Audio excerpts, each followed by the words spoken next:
ลงทางพี่น้อยลงทางผลมานำลังข่อยมาบ่ทันข่อยอันสิสัตว์ซื้อเลยผัดมันเป็นเฮวพี่น้อยอย่าตกเฮวทำลายนะมันห้อยไว้ก็ได้นกกังกอดนะติอันนี้ฮะมันจะสไตล์จะคือนกยูงในนกพิราบนี่ครับทักทายสบายดียินดีเข้าสู่2 มื้อเติมสายป่าพี่น้องหาอยู่หากินคือเก่า4 คนทีมงานเดิมตอนนี้เขามานำทางในไก่ตัวหนึ่งโบมีสมพักกันเอาโมแดงก่อยไก่พี่น้องเอ้ยพันกุ่นพันยิงอยู่เทิงรถไทยเลยรถไทยกับท่านดับเครื่องซ้ำมันก็ใส่เลยเหรอตักเข้าคอมันเลยไก่ผูบักใหญ่เนี่ยมาเลยนะมันได้แต่หัวที่เลยบ่ทันหอดบอลอยู่ใช่ไหมได้ก่อนตอนนี้เจ้าเพิ่นกำลังเอาหมูแดงก่อยแซ่บเฮียมันบ่อย่าลืมฝากกดไลค์กดแชร์แล้วพี่น้องเนาะกดติดตามกดซับสไครต์เนาะเขาไปติดตาม Facebook เด้อพันป่าพาลุยเป็นภาษาไทยเก้พี่น้องไปลุ้นกันหมดแล้วส่งมากูให้มาจักดอกเนี่ยฮะ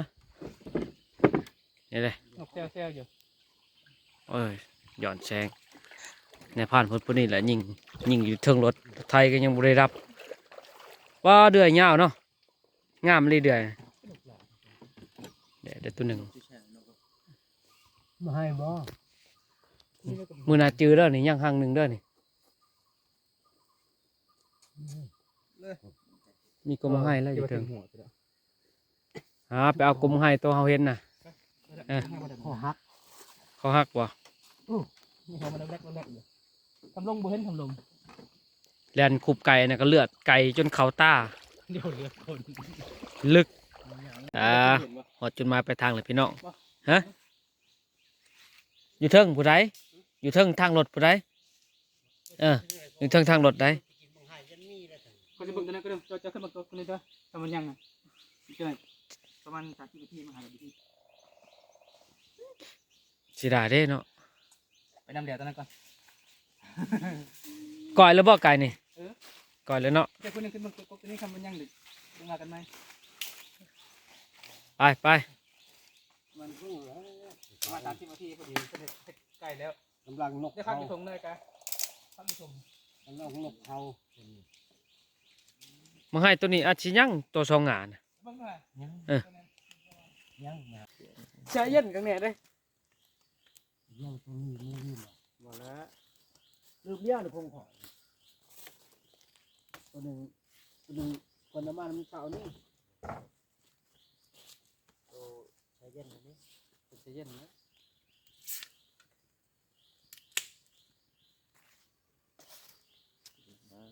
ยังกินวัวสู้ย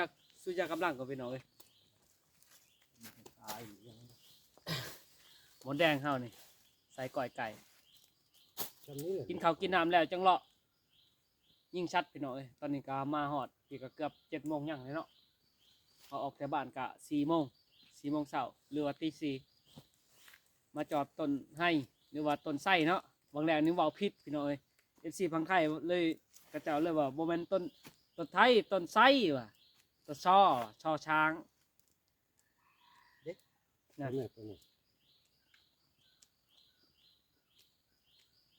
็กจ่อยเนาะไก่เนาะไม่จ่อยปะไก่มันแก่ไปนี่แก่เนาะก้อยไหมเข้าแล้วไก่ปักแกะมาในตัวมันจะได้ขึ้นเลยใช้ผ่านพอดีไหนยังได้ครับจะมอยอยู่บูมีชัดเขาป่ะอะไรโมเห็นนุ่งมุมเขาโมเห็นเนาะโอ้มันออกแล้วรถจักรไปมากินข้าวกินน้ำก่อนมาได้บุญเก็บป่าน้อยๆนี่แหละเอาให้หมดหน่อยแล้วเนาะกับหมดผูเติมไปให้มันพอเลย ให้มันได้ชัดเอ้ยว่ะ หลายเลยเอ้าหลานชามเป็นคนเข้าง่ายนำลูกเรานี่ไก่นี่นี่ ก้อยไก่สิได้แยกกันเป็น2ทีมเด้อพี่น้องเอ้ยผ่านหานี่ผ่านหานี่ไปกับค่อยผ่านหานี่ผ่านเฒ่ากับผ่านหนุ่มไปนำกัน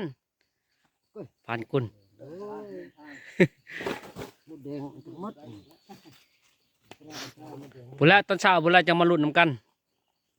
ลุ้นเบิ่งไผสิได้จักคาได้หมดหรือได้อิหยังก็ว่ากันไปเพิ่นทานก็ได้บ่ทานก็คือว่าบ่ได้ขวากไปคอตาจาได้กว่าเนาะพากแล้วบ่รถพากรถได้เด้อจังหน่อยพากรถนำนั่งธรณีและจะป่าเจ้าเขาเบิ่งรถเบิ่งล่างให้หาคบมากินเนาะไปย่างก่อนฮะโอ้ดังคลักเนาะอิ่มลอยเนาะฮะคืนนี้โลดมันมีทางดอกฮะคืนตับคงให้นี่แหละประมาณลัก1แล้วก็สิได้ก็ได้เห็นละประมาณลัก1ลักป้ายแหละโอ้คงให้ยังเอ้ย ไปลุยต่อวันนี้เฮาโอ้หมังให้พี่น้องอยู่ในทางนี่หมังให้หวานหมังให้อ่อนว่ามีสัตว์เขากินมันอยู่ในทางรถพี่น้องเลยเด็กกบถึงสูงดิพี่น้องระดับ60-70 เมตรโอ้โหละโอ้ปลายนะแม่นแล้วปลาตัวนี้ตั้มตัวนี้มันสูงว่ามีสัตว์เขากิน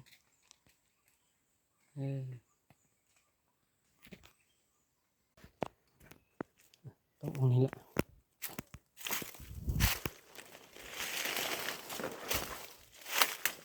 เชื่อมหรือเปล่า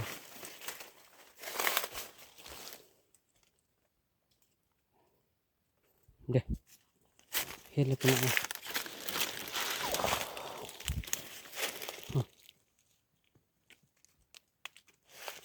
นี่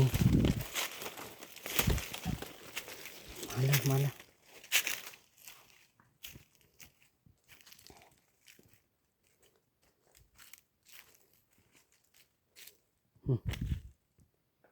เบกไทเกอร์เฮาทำงานมานี่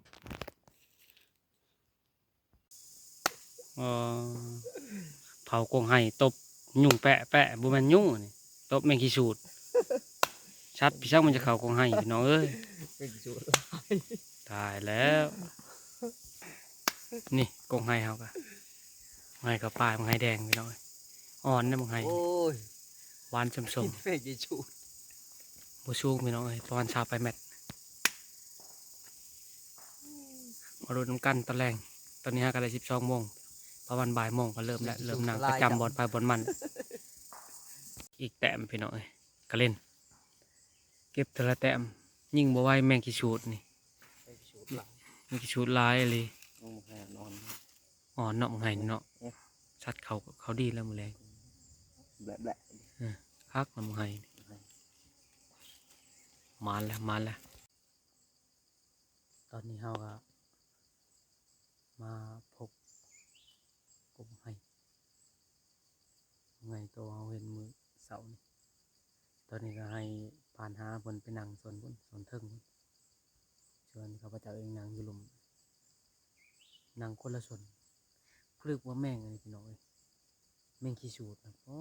ตอมเขาหูเขาดัง2 โมงแล้วยังบ่เห็นสัตว์ครับยังบ่เห็นนกเป่าบ่เห็นนกกระโดดก็เหาะนี่ประมาณ5 โมงพี่น้อยมันพอมันอยากแป้นมันอยู่ในทางเทิงสันภูเลยมาลุ้นกันพี่น้องสิได้จักแต้มมื้อตอนแรกว่ามันสิเข้าบ่หรือบ่เข้ามังไห้ต้นถ้ามังไห้คักอีหลี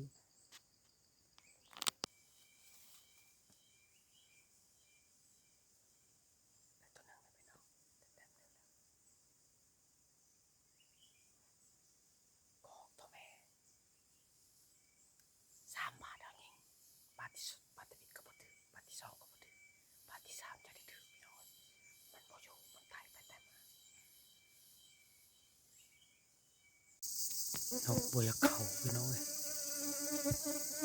มันกุ้งให้มันต่ำพอบ่เนาะตอนนี้พาหน้าเป็นไปเก็บนกเป่าพี่น้องนกเป่าตกช่องโตกับนกเรืองตัวหนึ่งเขายังไม่ได้เก็บเพิ่นไปเก็บนกเป่าก้อนตัวหนึ่งเพิ่นเห็นมันตกเขายิงตกเมื่อกี้นี่รอรุ่นเพิ่นเห็นว่าเพิ่นไปเก็บนกเป่ารอรุ่นน้ำกันพี่น้องครับไปรอเบิ่งนกตกหาเบนตัวหนึ่งพี่น้องเบนซองพุ่นละนกเรืองนำเนี่ยโอ้ผ่านหากะเจ็บมันละแอวมันลิดแล้วมันเบียปองหนึ่งในนกสองสามโตนี่ตายแล้วตายละนกกระหลิวน กกระลีก็บ่เห็นเลยล่ะเด้ผลงานฉันมีแล้วผลงานแกจอนก็ฮอกกระโดกนกเป้านกเรืองนกกระลีด้วยสะ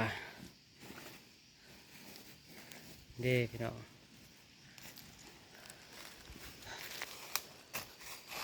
พอแม่นั่นแกจอนขาไปกินแล้วนกกระลี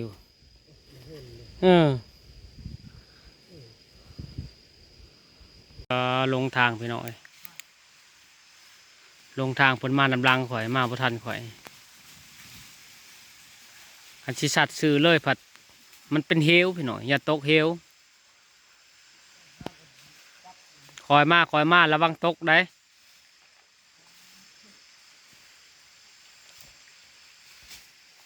บ่จือทางไปพี่น้องอาศัยฟังเสียงน้ำไหลสัตว์ลงไปใส่น้ำแบบนี้วันละทู่เลยสูงดูนี่แบบนี้ช่องข้ามแบบนี้ตายมาแล้วยากป่ะเด็กพาไปขนาดเนาะสูบพี่กอกอันสูบเอากันแม่สายนางโป๊ะบ่พี่น้องลงมากก็โดดใส่น้ำเลยพี่น้องเอ้ยลงทางตายแล้วพักเบ็ดใส่น้ำ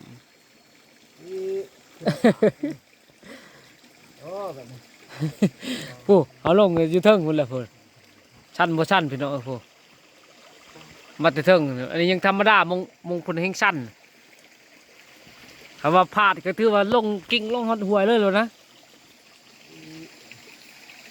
เอาจะรอกินข้าวกินน้ำแล้วก็เดือนสีนอนแล้วก็การ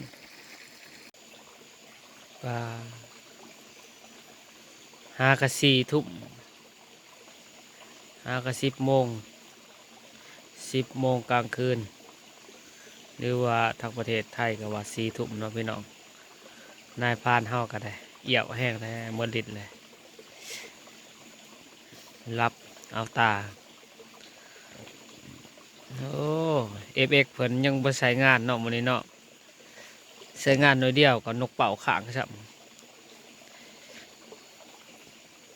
ปล่อยเอานกเป่าอีก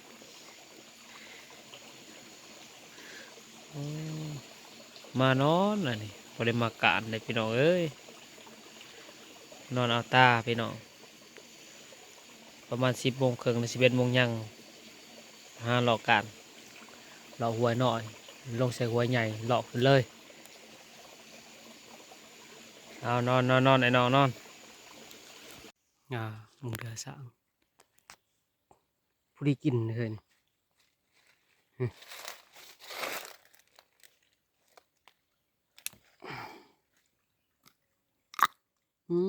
กรอบขนาดยกเลย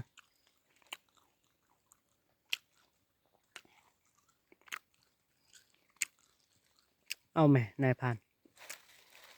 มันกำลังใจเนาะอย่างกอดเอิกแล้วตอนนี้เขายิงแล้วเนาะแล้วนกเขาตกลงโอ้ตัวนาผลไปแล้วให้เพิ่นไปเก็บ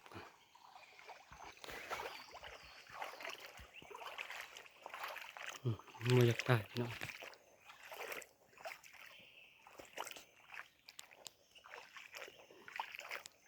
ถือปีกป่ะ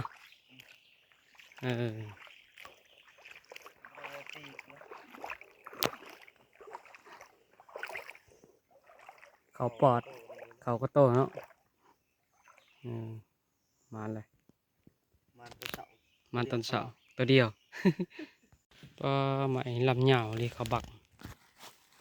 เอาไปขายให้คนเวียดคนจีนเลยนี่เลย ที่จะเดินปลายเนี่ยคือ ปลูกปลายมันเหยาว มีน้อย เออโอ้ จับ ปัดขายให้เวียดให้จีนแบบบุผิดกฎหมายเนาะประเทศลาวเฮาได้ว่าผ่านใหญ่เพิ่นมาได้พี่น้องเอ้ยหาก็ตื่นแต่นอนเลยนี่เขาปลุก นั่งก่อน เผาแล้วลิงนะโอ้ยเท้ากับฟอเห็นตัวหนึ่งกับบริยิงมันโอ้แขนกดอีเนาะขักแท้ ห้อยหินเก็บห้อยเฮาน กกังกอดนะตีอันนี้ฮะมันจะสไตล์จะคือนกยูงในนกพิบาเนี่ยมันหอมก็ เอาไปเก็บได้กินไก่แหลนมาจับจับมันบ่อยู่ให้ยิงกินไก่ได้ แล้วเท้ากะแบบโบราณ เวลาเครื่องกระเป๋าเวลาเครื่อง พอแล้วเว้ย มึงหา ครับมันเลือด มันกระติ้ง ไม่ ไม่ มันนี่ ลูกค้ามัน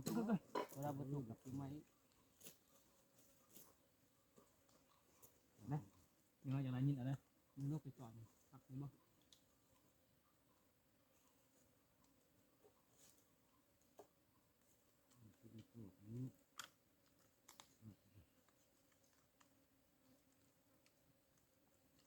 อยู่กับเบียดกินข้าวต้องมีเรา